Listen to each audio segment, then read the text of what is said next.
हो साल भर प घर जाइले मेहमान बनके।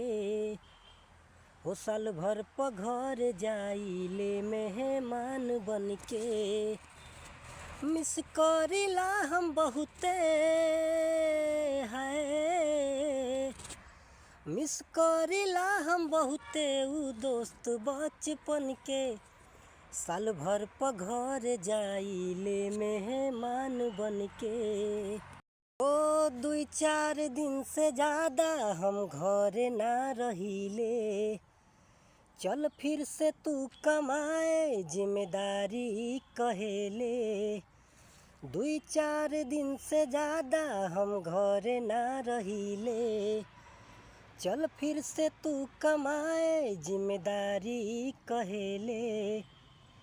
बस करे ले ई दुनिया इहाँ कदर धन के। ओ मिस करिला हम बहुते है।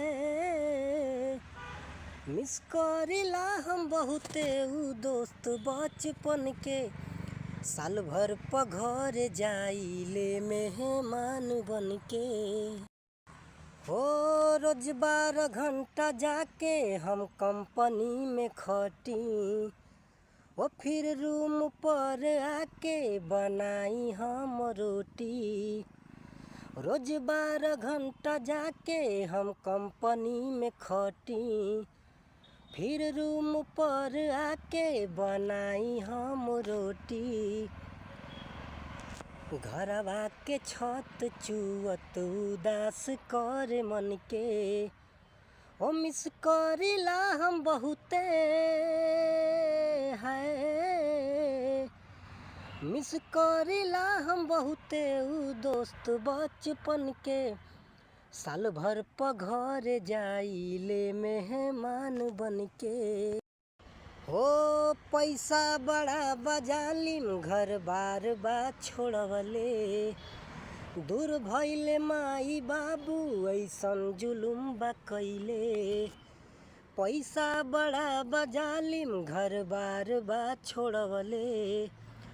दूर भइले माई बाबू ऐसन जुलुम बा कइले।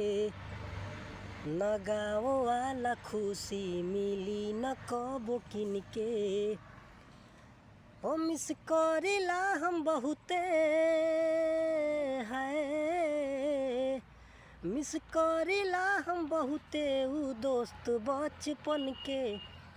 साल भर प घर जाइले मेहमान बनके।